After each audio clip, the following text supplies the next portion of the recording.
The woman felt something was wrong after the surgery. She sensed something was off with her body.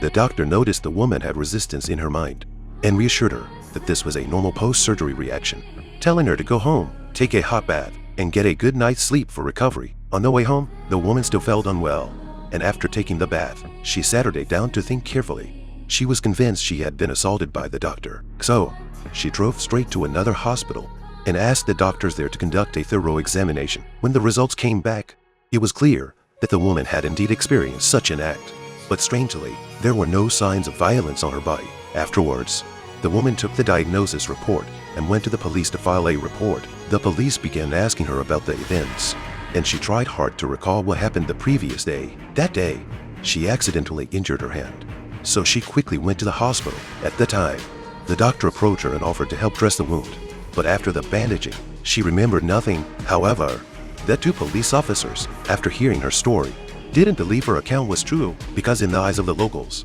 the doctor she accused, Dr. Colin, had a great reputation and was widely regarded as a good doctor. So it was hard to believe he could have done what the woman claimed.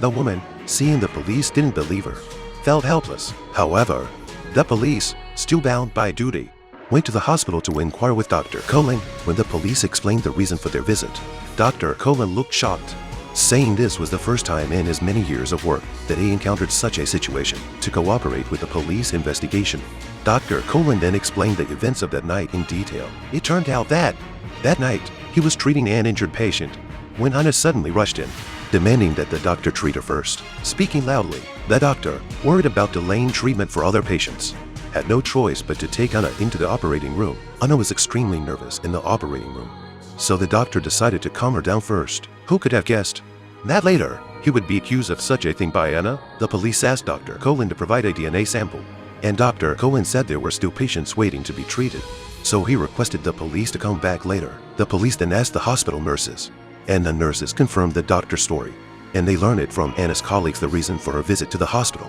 which further proved that the doctor had told the truth. When the police returned to the clinic, Dr. Colin handed over the prepared DNA sample to the police. In fact, from a procedural perspective, his actions were not entirely compliant, but since Dr. Colin was the private doctor for the police ultimately chose to trust him. After the professional examination, the DNA provided by the doctor did not match the DNA found in Anna's body. This result seemed to be expected by everyone. Then, the police, when Anna was sending her daughter to school, in front of the teachers and many other parents, publicly announced the test results. This turned Anna from a victim into someone everyone saw as a villain who falsely accused a good man.